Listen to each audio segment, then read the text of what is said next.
고린도전서 15장 29절부터 34절의 말씀입니다.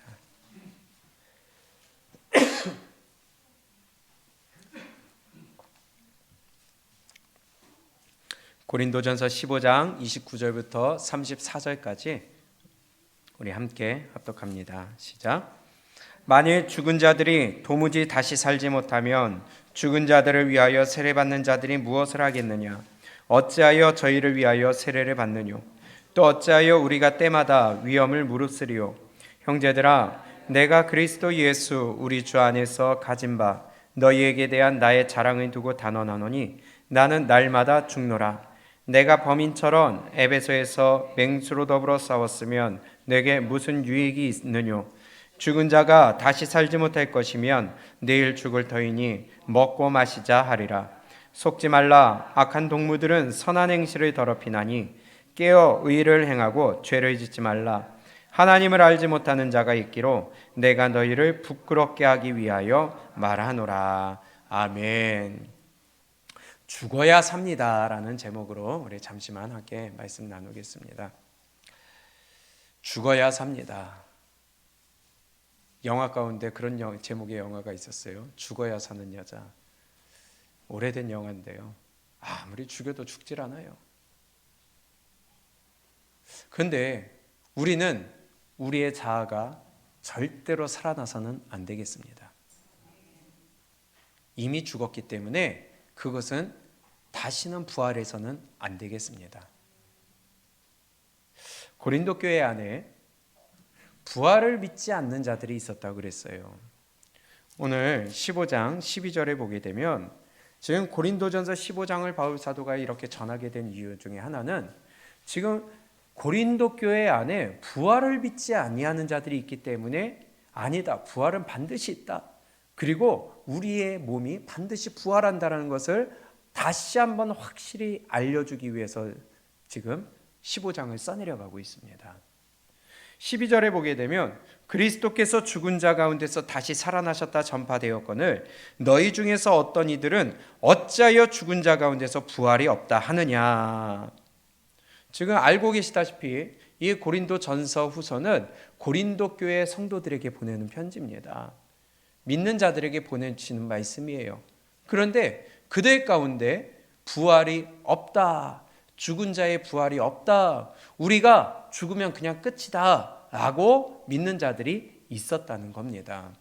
그래서 아니다. 만약에 부활이 없으면, 예수님의 부활이 없으면 우리도 다시 살아나지 못할 뿐더러 하나님이 예수님을 다시 살리시지도 않았다. 그리고 부활이 없으면 우리가 여전히 죄 가운데 있고 여전히 우리가 지옥 갈 수밖에 없고, 부활이 없으면 여러분과 나는 가장 불쌍한 자들이다 라고 설명을 하고 있습니다. 그러나 예수님이 부활의 첫 열매가 되셨기 때문에 이제는 우리가 그 뒤를 따라 부활의 열매를 맺을 것이다. 부활이 있다. 부활 믿어라.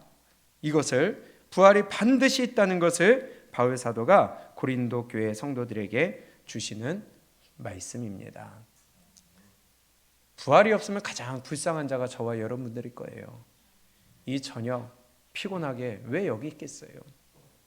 오늘도, 어제도 화단을 가꾸시고 오늘도 화단을 가꾸시고 오늘 또 낮에는 또 교회 또 부활절을 맞이해서 여기저기 꽃을 가꾸시고 환경 정리를 하시고, 그래서 또 저녁에 이렇게 또 기도회를 하면서 왜 몸이 피곤한데 왜 우리가 이러고 있어요? 부활이 없으면 다 헛일이 된다는 것입니다. 그러나 그것이 의미가 있고 그리스도의 몸된 교회를 위하여 그런 일들을 하는 것은 우리가 부활을 믿기 때문이에요. 근데 부활이 없다고 하는 자들에 대해서 바울 사도가 쭉 써내려가면서 오늘 29절에 좀 이상한 말을 합니다. 만일 죽은 자들이 도무지 다시 살지 못하면 죽은 자들을 위하여 세례받는 자들이 무엇을 하겠느냐? 어찌하여 저희를 위하여 세례를 받느뇨? 누구를 위하여 세례를 받는데요? 죽은 자들을 위하여 세례받는 자들이 있었대요. 희한하죠? 죽었어요. 세례를 받지 못하고 죽었어요. 그러니까 그를 위하여 내가 대신 세례를 받아주는 사람이 있었다는 거예요. 역사적인 기록에 보니까 실제적으로 마르시온이라는 그러한 이단들이 그런 짓을 했고요. 아마 그러한 풍습이, 그러한 어떤 관습이 고린도 교회 안에도 있었던 것 같습니다. 그런데 바울이 지금 그 얘기를 꺼내면서 역설을 하는 겁니다. 야, 만약에 너희가 지금 너희 중에 이런 사람들이 있다. 세례를 받지 않고 죽었기 때문에 그를 위하여 네가 대신 세례를 받아주는 사람들이 있다. 그러면은 만약에 부활이 없다 하면은 뭐하러 세례 받아주느냐? 부활이 없는데 뭐하러 세례를 또 받아주느냐? 그럼 네가 스스로 모순이 생기는 거 아니냐? 그 말이에요. 이해가 되십니까? 이것이 옳다 그르다를 얘기하는 게 아니라 지금 역설적으로 얘기를 하면서 니네가 부활이 없다라고 얘기하는 것은 모순이라는 것을 지금 알려주는 겁니다. 왜? 다시 사는 게 없으면 세례를 줄 필요가 없는 거죠. 세례를 준다는 것은 그가 다시 부활할 것을 생각하는 거 아니겠어요? 그런데 니네들이 죽은 자를 위하여 대신 세례를 받아준다? 그러면 니네들 스스로 부활이 없다라는 것을 스스로 거짓을 얘기하는 거 아니냐 하면서 바울 사도가 30절에 이렇게 이어서 얘기해요. 또 어찌하여 우리가 때마다 위험을 무릅쓰리요. 바울 사도는요, 가는 곳마다 목숨의 위협을 받았습니다. 죽음의 위협이 있었습니다. 만약에 부활이 없었으면 너희가 죽은 자를 위하여 세례를 주는 것이 무슨 소용이 있겠느냐? 뿐만이 아니라 부활이 없으면 뭐하러 내가 이 때마다 위험을 무릅쓰고 복음을 전하러 다니겠느냐? 그렇죠?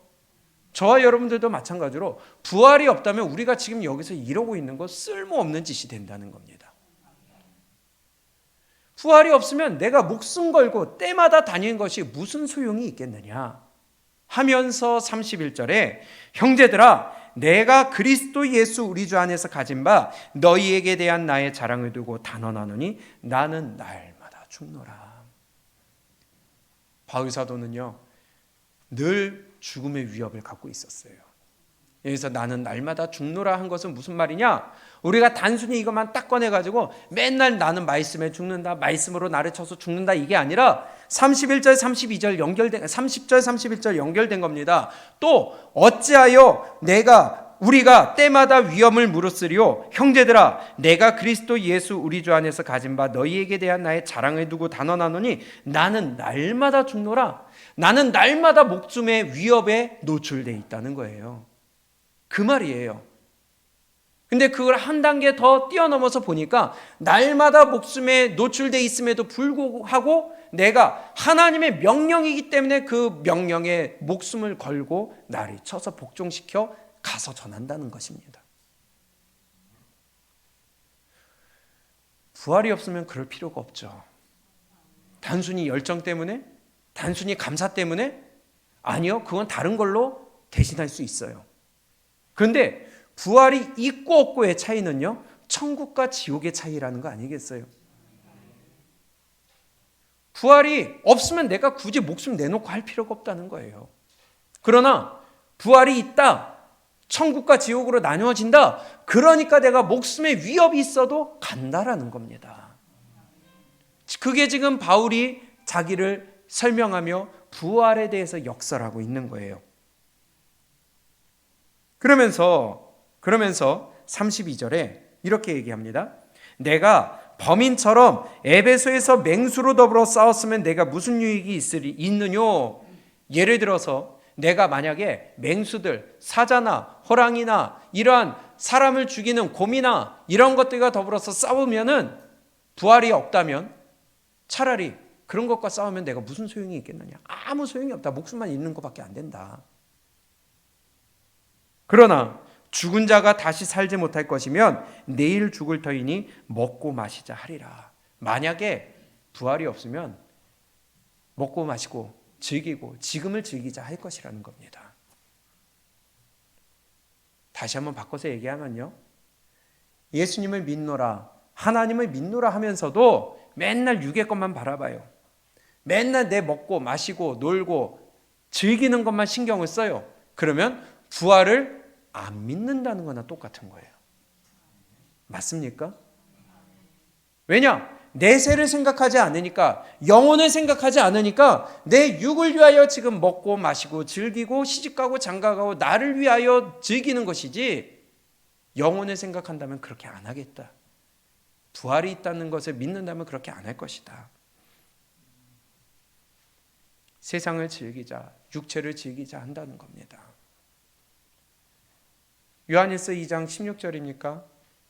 하나님의 모든 것은 이 세상의 모든 것은 육체의 정욕과 안목의 정욕과 또 이생의 자랑이라. 그러나 이것은 하나님에게서 온 것이 아니요 세상 것이라고 했어요.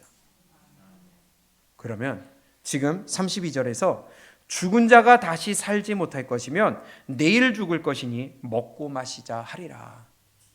이생의 자랑과 육신의 정욕과 안목의 정욕을 위하여 살아가는 것은요, 부활이 없다라고 얘기하는 것과 동일하다는 거예요. 부활을 믿고 안 믿고의 행동의 차이가 이렇게 나타난다는 것입니다. 그래서 그들에게 경고합니다. 너희들이 그러면 어떻게 살아야 되느냐?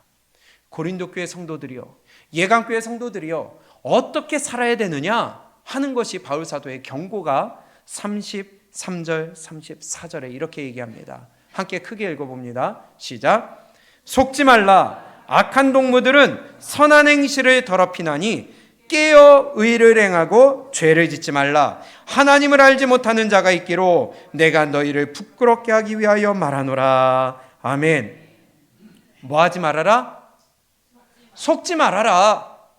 부활이 없다고 하는 자들, 육체의 정욕과 안목의 정욕과 이생의 자랑과 내 먹고 마시고 즐기고 시집가고 장가가고 내 육체를 위하여 살아가는 그들, 믿노라 하면서 그렇게 살아가는 그들에게 속지 말아라. 왜냐? 그들을 향하여서 어떤 자들이래요? 악한 자들이라고 합니다. 너희들 옆에서 그렇게 하는 자들 악한 친구들이다. 악한 동무들은 선한 행실을 더럽히나니.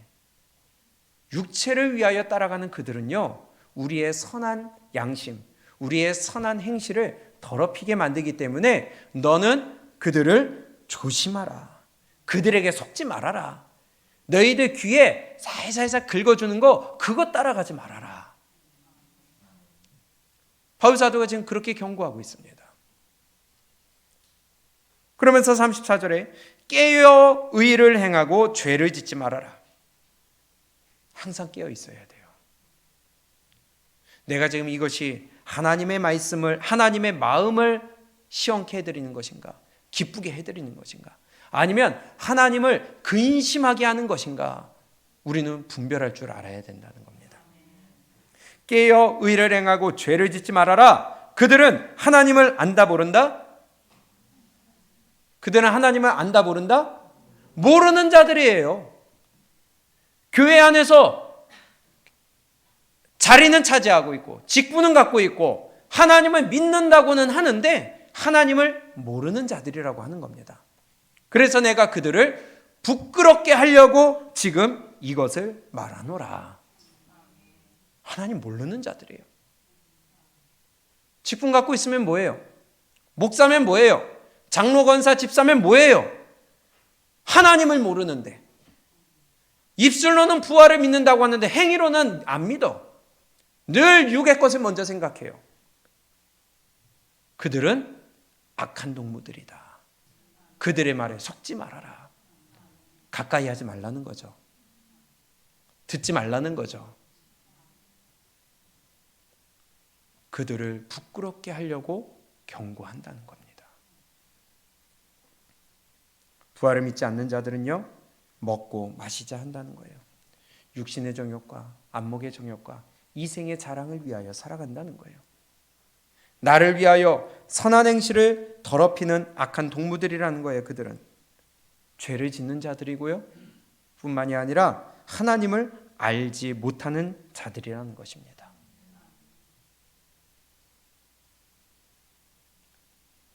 왜 오늘 이 말을 꺼내느냐? 오늘 제목처럼 부활, 사는 것. 부활하려면 전제 조건이 있어야 돼요. 부활하려면 그 전에 선행되어야 될 게 뭐가 있을까요? 죽어야 돼요. 죽는 거 없이 부활은 없어요. 우리가 스스로 죽어야지 그 다음에 부활이 있습니다. 근데 이 자아가 안 죽어요. 이 자아를 내려놓질 못해. 그러니 부활이 있을 수가 없죠. 이해가 되세요? 그래서 바울이 오늘 31절에 이렇게 말합니다. 형제들아, 내가 그리스도 예수 우리 주 안에서 가진 바 너희에게 대한 나의 자랑을 두고 단언하노니 나는 날마다 죽노라. 할렐루야. 우리 날마다 이러한 마음을 가질 수 있기를 원합니다. 말씀에도 나를 쳐서 죽여야 되겠고요. 내 자아를 죽여야 되겠고요. 내 생각을 죽여야 되겠고요. 내 감정을 죽여야 되겠고요. 내 기준을 죽여야 되겠고요. 내 모든 것들을 하나님의 말씀 앞에 내려놓고 죽이고 살아나지 못하도록 꾹꾹꾹 눌러 담아야 돼요. 다시는 나타나서는 안 돼요. 그렇기 때문에 바울의 삶은요, 지금 30절 31절 말씀처럼 날마다 위험에 노출된 삶이었다는 거예요. 그럼에도 불구하고 부활을 믿기 때문에 나를 죽이고 그 위험 속에서 나는 날마다 하나님의 명령을 따라 한 걸음 한 걸음 걸어간다고 자신 있게 뭐라고 그래요? 내가 예수 우리 주 안에 가진 바 너희에게 대한 나의 자랑을 두고 단언하노니, 얼마나 자랑스럽게 얼마나 확실하게 얘기한다는 거예요. 나는 죽음이 있어도 간다. 왜냐? 부활이 있는 것을 믿기 때문에. 나는 나를 날마다 죽이면서 간다. 우리의 믿음 생활이 날마다 죽이는 삶이 됐으면 좋겠습니다. 죽어야 삽니다. 내 자아, 내 생각, 내 기준, 내 욕심, 내 모든 헛된 것들을, 육적인 것들을, 그것이 죽어야 내 영혼이 살아날 수 있다는 거예요. 부활하기 위해서는 반드시 죽음이 있어야 돼요. 죽는 거 없이 부활은 있을 수가 없어요. 히브리서 11장에 보게 되면 아브라함의 사건이 나옵니다. 믿음의 선진들의 발걸음을 한 명 보여주는데요. 아브라함이 이삭을 하나님 앞에 드릴 때에 그의 고백을 보니까 그가 하나님이 죽음 가운데 다시 돌리실 줄 믿고 드렸다고 해요. 그래도 다시 한번 우리가 확인해 보겠습니다. 히브리서 11장 19절입니다.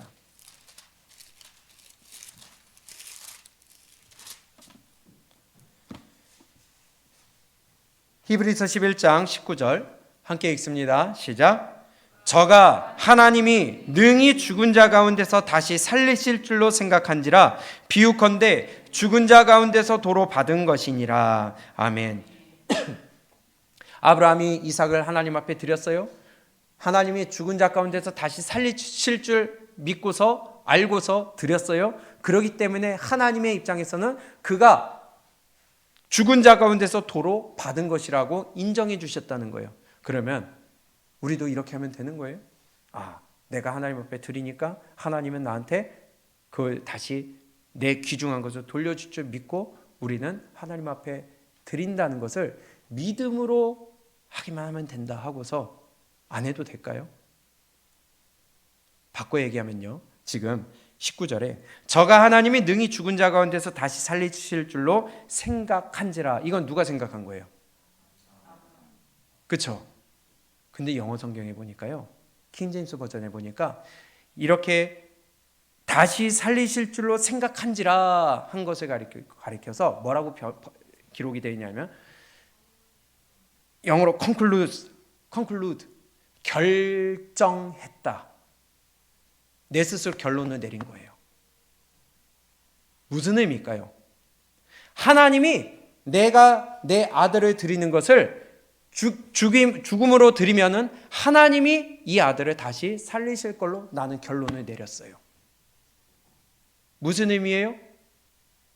하나님이 너 아들 바쳐라, 이 말씀에 아브라함은 내 생각, 내 감정, 내 기준 다 죽였다는 거예요. 나는 이미 결론 내렸어요. 아브라함은 이미 결론 내렸어요. 아, 하나님이 살리실 거구나. 얼마나 아까워요. 100세에 얻은 아들, 하나밖에 없는 아들, 그 아들을 죽음으로 내놓는데 그것을 스스로 결론을 내린 거예요. 이미 내 것을 다 죽였다는 겁니다. 내 감정 죽였다는 겁니다. 내 기준 죽였다는 겁니다. 내 자아 내려놨다는 겁니다. 어디 앞에? 하나님의 명령 앞에 결론 내렸어요. 그러면 끝났다는 거예요. 그런데 우리의 믿음은요, 걸어가면서 자꾸 고민해요. 따져봐요. 이렇게 되면은 내가 이걸 잃고, 이렇게 되면 내가 이걸 얻고, 계속 계산을 하는 거예요. 결론을 안 내려. 결론을 안 내려. 우리 아브라함처럼 conclude, 결론 내립시다. 이제 내 생각, 내 자아, 내 기준, 내 모든 것 이제 말씀 앞에 다 죽여놓읍시다. 결론 내렸으면, 마침표 찍었으면 이제 다시 거기에 대해서 언급할 필요가 없고 돌이켜볼 필요가 없고 다시 그거 꺼집어내서 고민할 필요가 없는 거 아니겠어요? 재판장에서 꽝꽝꽝 끝났으면 이제 선고가 된 거예요.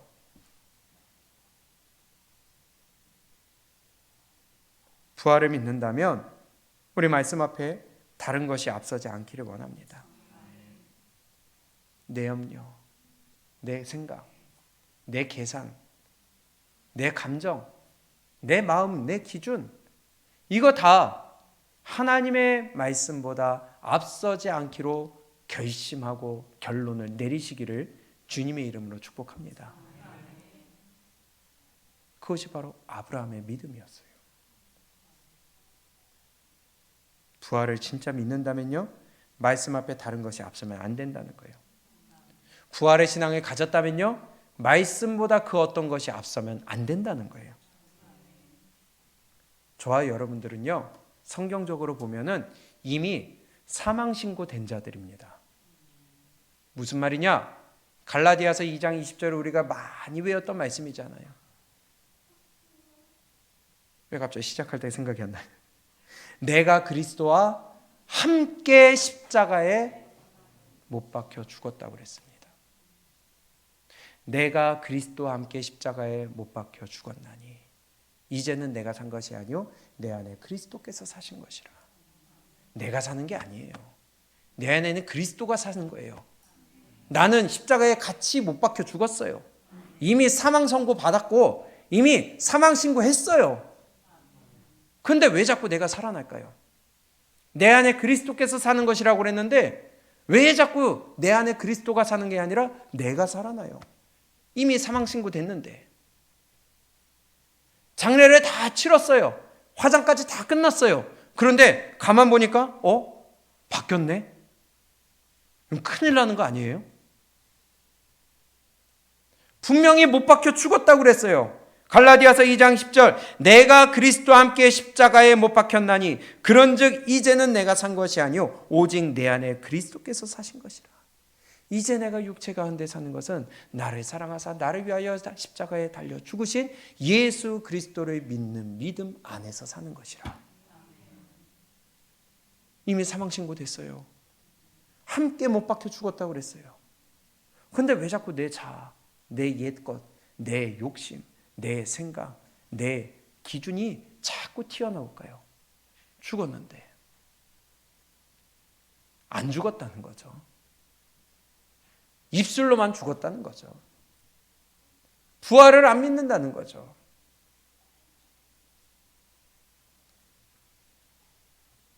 갈라디아서 2장 20절입니다.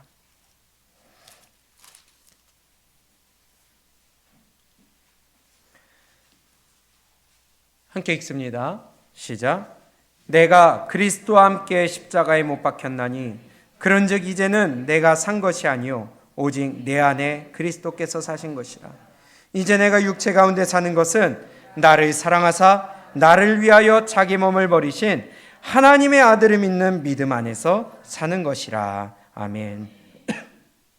그리스도와 함께요. 예수님이 십자가에 달려 죽으실 때 그때 이미 나도 죽은 거예요. 그러나 지금 내가 이 육체로 사는 것은 왜 그러느냐?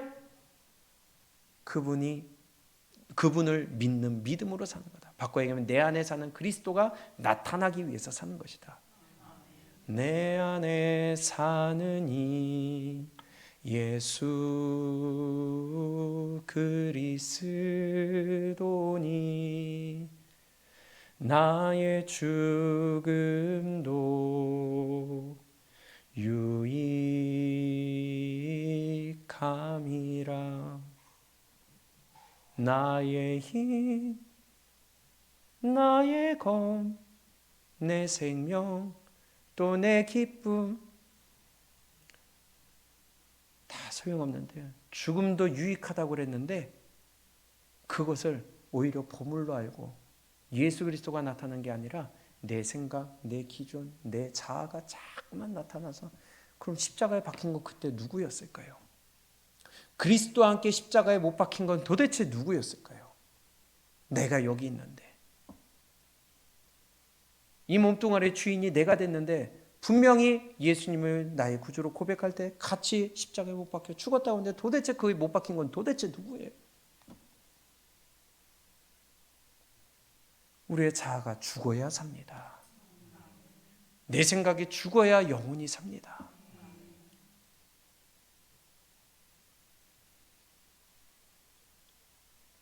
나는 죽고 그리스도께서 내 안에 사시기 때문에 그리스도가 나타나야 돼요. 내가 나타나면 안 돼요. 나를 통하여 그리스도의 모습이 나타나야 돼요. 그런데 믿노라 하면서 부활을 소망한다고 하면서 아직도 말씀 앞에서는 내 욕심, 내 감정이 앞서요. 그런다면은 안 되죠. 부활을 못 믿는 것과 동일한 거죠. 내가 죽어야 되고 내 감정이 죽어야 되고 내 자아가 죽어야 되는데 내가 싫으면 싫은 거예요.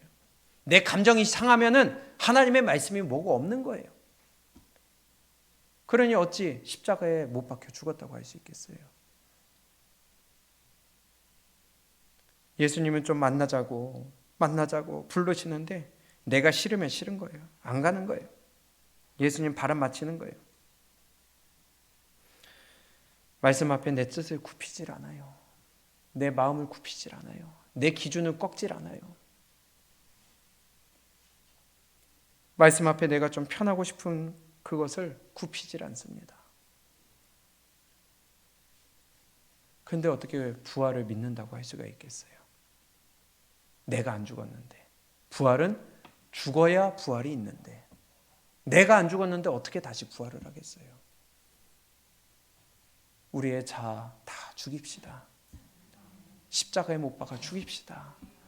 그것이 그리스도의 백성들이라는 거예요. 갈라디아서 5장을 한번 볼까요? 갈라디아서 5장 24절입니다.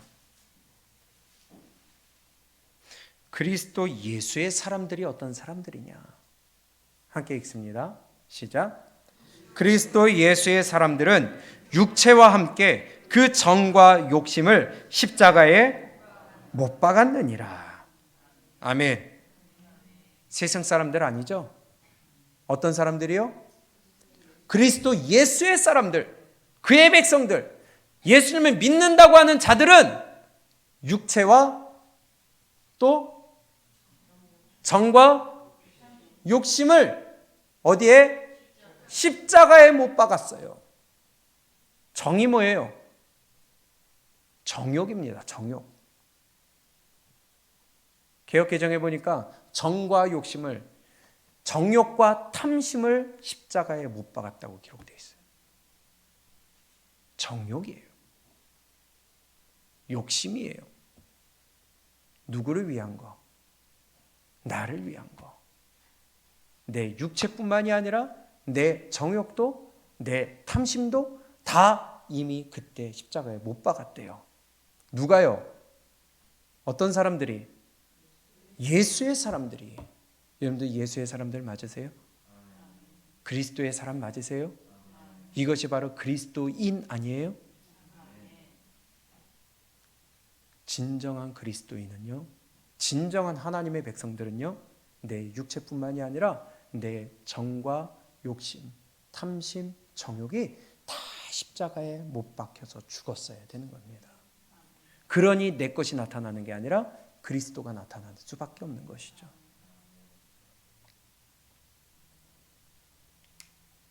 도대체 말씀 앞에 나를 죽이려고 하진 않아요. 입술로는 믿는데 우리 내 자아가 죽을 수 있기를 원합니다. 그래야 영혼이 삽니다. 많은 구약의 선지자들이 있는데요, 요나를 보면요, 우리가 잘 알고 있지만 이것을 선지자라고 할 수 있느냐, 그런 생각이 들어요. 요나 똑같은 거예요. 똑같은 거예요. 하나님이 말씀을 주십니다. 야, 요나야, 너는 이제 니느웨로 가서 너 이제 심판받는다 전해라 했을 때에 그 말 듣고 돌이켜 어디로 가요? 타시스로 갑니다. 그 과정 가운데 큰 물고기에게 들어갑니다. 거기서 3일 3야를 뱃속에 있었다고 그랬어요. 그 안이 밝았을까요? 빛이 있을까요? 아무것도 안 보이는 그곳에서 3일 동안 한번 있어 보세요. 무슨 생각을 하게 될까요? 하루 이틀은 원망불평할지 몰라도 3일째 되면 먹을 것도 없어요. 그 안에서는 고기가 먹은 것 때문에 부패하고 냄새나고 얼마나 힘들겠어요.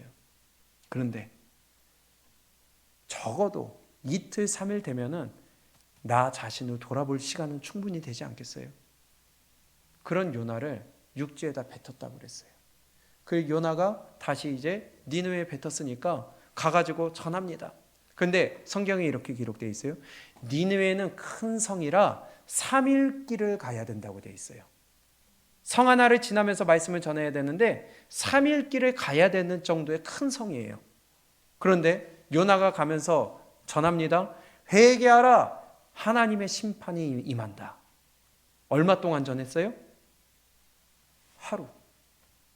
3일 길을 가야 다 전할 수 있는 성에 하루만 가면서 전했는데도 불구하고 온 성이 회개하고 베옷을 입고 그러고 하나님을 믿었다고 기록되어 있습니다. 회개하고 하나님을 믿었다고 기록되어 있습니다. 그 모습을 보고 하나님이 마음을 돌이켜 내리려던 진노를 안 내리셨다고 그랬어요. 요나는 자원해서 갔어요? 기쁨으로 룰루랄라 하고 갔어요? 감사해서 갔어요? 안 가려고 도망가려고 하다가 억지로 하나님이 보내신 거 아니에요? 그런데요, 하기 싫은 것도요, 억지로 하게 하니까 역사가 나타났어요. 내가 하기 싫은 것도 억지로 하니까, 그것도 100%한 것도 아니고 3일 해야 되는 것을 하루 했는데 역사가 일어났어요. 이게 하나님의 역사 아니에요? 그러면 우리 그 모습 보고 야, 진짜 하나님의 역사가 대단하구나 하고 무릎 꿇는 게 정상 아닐까요? 근데 요나의 모습을 보세요. 하나님 앞에 따지고 듭니다. 아니 하나님, 이럴 거면 뭐하러 나 보냈느냐고. 아이고, 하나님 참 자비하신 하나님입니다. 비아냥거리고 있어요. 요나서를 잠깐 봅니다.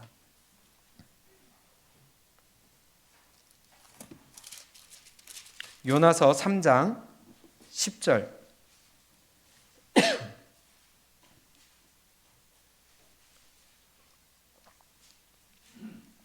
하나님이 그들의 행한 것 곧 그 악한 길에서 돌이켜 떠난 것을 감찰하시고 그 뜻을 돌이키사 그들에게 내리리라 말씀하신 재앙을 내리지 아니하시니라. 하나님의 뜻을 돌이켜서 심판하지 않았어요. 그러자 4장 1절에 요나가 심히 어떻게 했어요? 싫어하고 또 지가 화날 게 뭐가 있어요? 억울하다는 거예요. 이럴 거면 왜 나 보냈느냐는 거예요. 뱃속에 들어가요. 풍랑을 만나요. 뱃속에 들어가요. 목숨을 걸고 또 가서 전했어요. 이럴 거면 왜 나 보냈느냐. 하나님의 역사를 보고 무릎 꿇고 그 앞에 철저하게 낮아지고 나 자신을 죽이는 게 아니라 도리어 하나님 앞에 화를 내요. 그러면서 2절에 여호와께 기도하여 가로되 여호와여 내가 고국에 있을 때에 이러하겠다고 말씀하지 아니하였나이까 그러므로 내가 빨리 다시스로 도망하였사오니 주께서는 은혜로우시며 자비로우시며 노하기를 더디하시며 인애가 크시사 뜻을 돌이켜 재앙을 내리지 아니하시나 하나님이신 줄을 내가 알았음이니이다. 아이고, 하나님이 그렇게 자비하신 줄 내가 알았습니다. 뭐 하는 거예요? 비아냥거리는 거예요. 아니, 내가 다시스로 갈 때는 이런 얘기 안 해놓고서는, 아니 그러면 내가 갈 때, 도망갈 때 회개할 재앙을 내리지 않겠다라고 얘기해 주면 내가 오지 않았겠습니까? 다시스로 안 가지 않았겠습니까? 아이고 참 대단하십니다. 이거예요. 우리 인간이 이렇게 더러운 거예요. 내 자신을 내려놓질 못해요. 믿는다 하는데도요, 내 자아를 죽이지를 못해. 하나님의 역사 앞에 눈으로 직접 확인했으면, 야, 전능하신 하나님 대단합니다, 감사합니다, 하나님께 영광 돌리는 게 아니라 내 뜻대로 안 됐다고, 내 마음대로 안 됐다고, 내 기분 상했다고 하나님을 욕하고 하나님을 비아냥거리고 노하고 싫어하고 있는 요나의 모습입니다. 이게 내 모습 아닐까요? 요나. 나를 안 내려놔요. 늘 내 마음과 내 기분과 내 감정이 먼저 앞서요. 하나님의 말씀이 아니에요. 그러다 보니 내 마음 살짝 건드리고 내 기분 살짝 건드리면은 듣기 싫은 말이 되는 거예요. 그러다가 내 원하는 말 살짝 건드려주면, 야, 오늘 은혜 받았다, 이렇게 되는 거예요. 우리 죽어야 삽니다. 내가 죽어야 삽니다. 억지로 해도, 하기 싫은 거 억지로 하나님을 갖다 놔서, 그것도 100%한 것도 아니고 3일 가야 될 거 하루 30%, 33%? 3분의 1 했는데 하나님의 역사가 나타나요. 억지로라도 하면은 역사가 나타납니다. 근데 내 자아를 죽이지 않고 억지로 하는 것도 싫어해요. 억지로 하는 것도 안 해요. 그러면 남는 것은 채찍질밖에 없지 않을까요? 나만 장군도 마찬가지죠. 기분이 상했어요. 그냥 가요. 그러다가 옆에서 여종 하나가 그래도 여기까지 왔으니까 한번 해봅시다 하고, 이미 마음은 상했지만 그래도 해봅니다. 억지로 가서 씻어봅니다. 역사가 나타났잖아요. 우리 억지로라도 한번 해봅시다. 억지로라도 내 자아를 죽여봅시다. 그리고 하나님의 말씀 앞에 나를 드려봅시다. 억지로 나와 보는 거예요. 억지로 내가 순종해 보는 거예요. 내 마음이 어떻든지 간에 말씀이니까 억지로 한번 해보는 거예요. 그러면 역사가 나타나요. 근데 역사가 또 안 나타난다고 요나처럼 아이고 참 대단합니다 한다면 그거는 사는 게 아니라 죽음의 길로 가는 것이죠. 우리는 결과는 둘째치고도요, 내 믿음의 과정 가운데 순종했느냐 안 했느냐, 우리 순종한 거에 만족할 수 있기를 원합니다. 우리 한번 억지로라도 순종해 봅시다. 그러다 보면 한 번, 두 번, 세 번 하다 보면 그 억지가 이제는 내 자원하는 마음이 되고, 그 자원하는 마음이 감사와 은혜로 바뀌며 그것이 이제 내 믿음으로 바뀌고 축복으로 바뀌지 않겠습니까? 근데 억지로라도 안 한다면, 시도조차 안 하고 순종조차 안 하고 내 마음과 생각과 기준과 내 가치관과 내 뜻대로 그리스도가 나타나는 것이 아닌 내가 나타난다면 그것은 전혀 축복받을 자세가 아니라는 것입니다. 억지로라도 내 자신을 죽일 수 있기를 원합니다.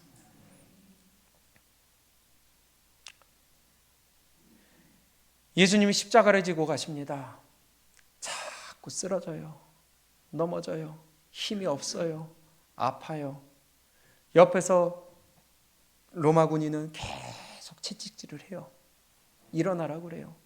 도저히 메고 갈 상황이 안 되니까 옆에 눈에 보이는 어떤 사람을 끌어서 대신 지고 가라고 합니다. 누구예요? 구레네 시몬. 이 구레네 시몬을 지고 가라고 하는데 뭐라고 성경에 기록되어 있느냐? 억지로 지게 했다고 되어 있어요. 마태복음 27장입니다.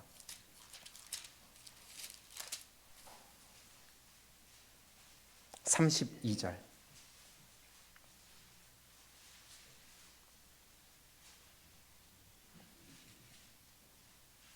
시작.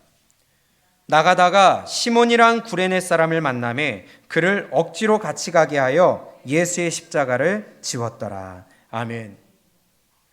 구레네라는 곳에 있던 그 시몬이 유월절을 맞이하여서 이곳에 왔다가 예수님이 십자가를 지고 가는 그 장면을 옆에서 보게 된 거예요. 근데 하필이면은 그 힘드는 넘어지는 왜 하필이면 내 앞에서 넘어져? 그 많고 많은 길 가운데 왜 하필이면 내 앞에서 넘어지냐 이거예요.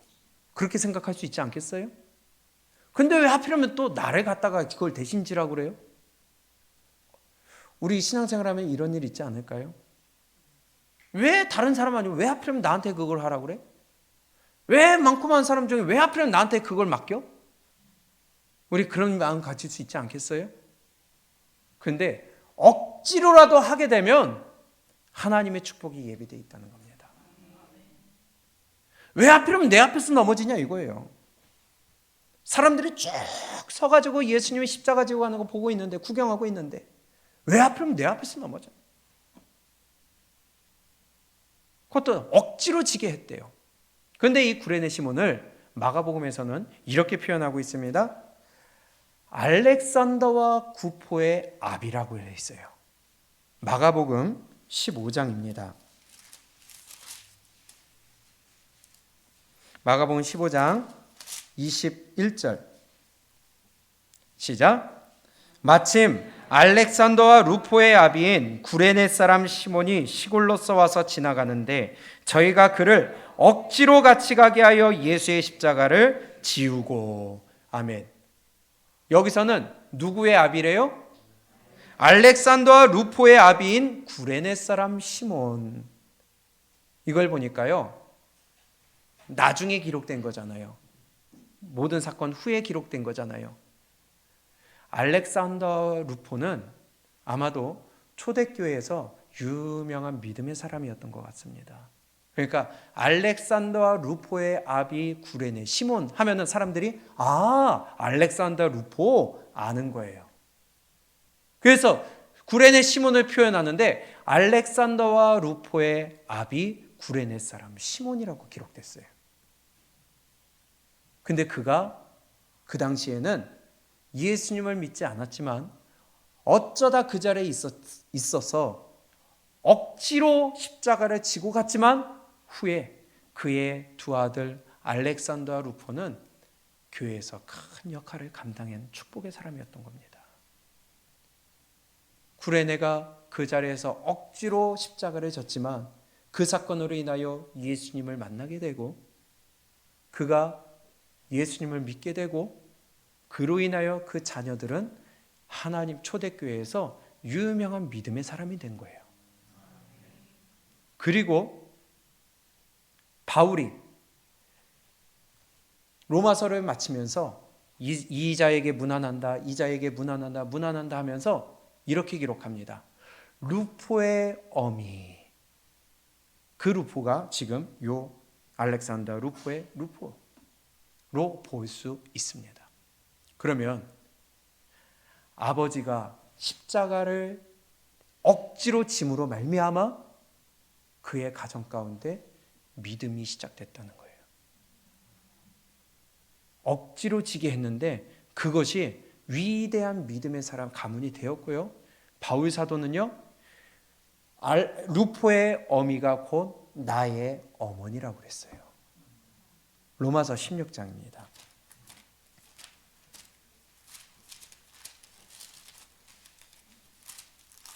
로마서 16장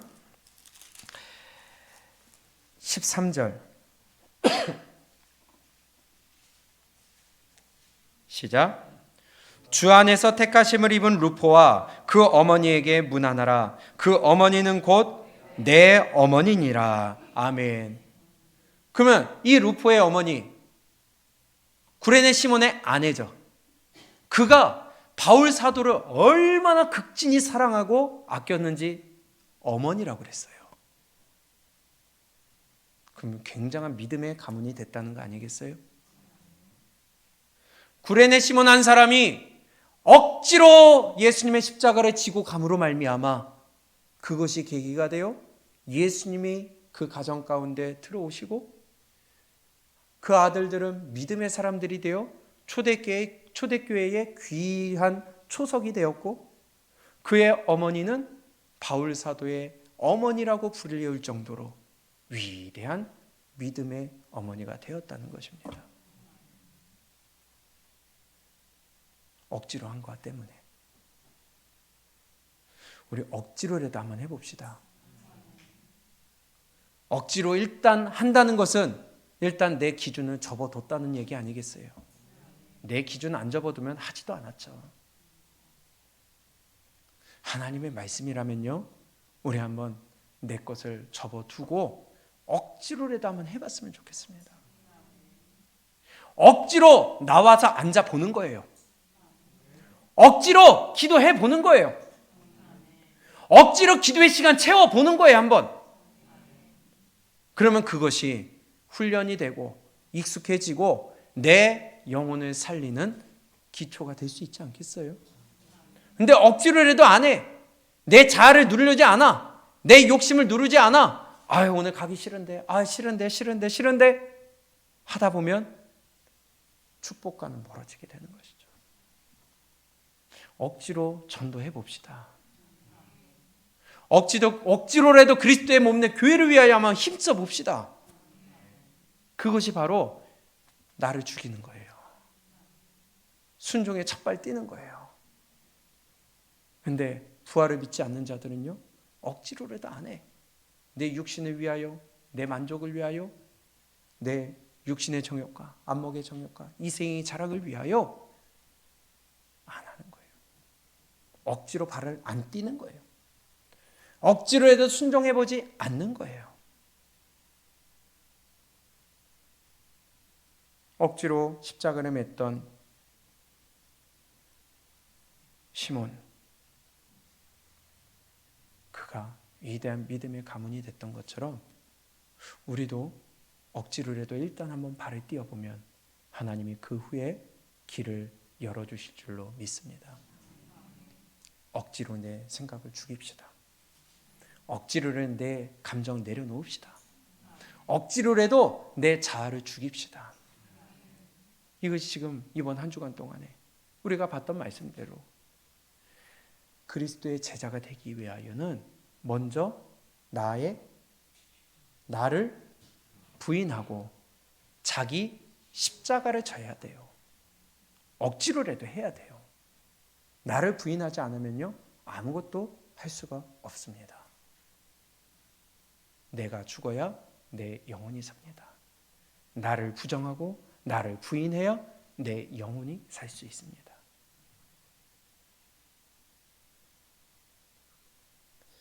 우리 다시 고린도전서 15장 31절부터 34절의 말씀을 읽고 마치도록 합니다.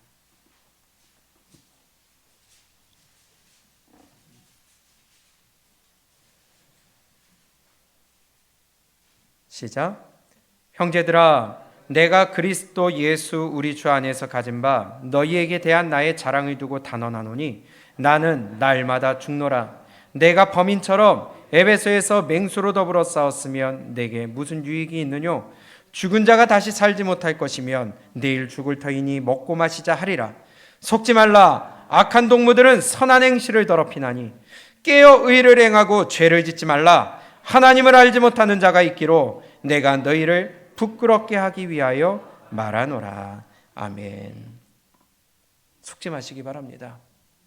뭐 그 사람이 뭐 법 없이도 살고 마음씨가 좋고 아주 착하고 남을 잘 도와주고 소용없어요. 육의 것 따라가게 하면 그거는 악한 동무가 되는 것입니다. 속지 마시기 바랍니다. 억지로라도 순종해 봅시다. 억지로라도 무릎 꿇고 하나님, 우리 교회를 위하여, 아니 내 영혼을 위하여 억지로라도 한번 채워보겠습니다. 억지로라도 나가보겠습니다. 억지로라도 무릎 꿇어보겠습니다. 억지로라도 입을 벌려보겠습니다. 억지로라도 내가 한번 해보겠습니다. 그런다면 하나님의 축복이 예비될 것입니다. 나아만이 고침받았던 것처럼, 니느웨가 회개한 것처럼, 시몬의 가정이 위대한 믿음의 가문이 된 것처럼 여러분도 여러분들의 기도와 여러분들의 간구하는 것이 억지로 시작했을지 몰라도 그것이 축복으로 열매 맺혀질 수 있기를 주님의 이름으로 축복합니다.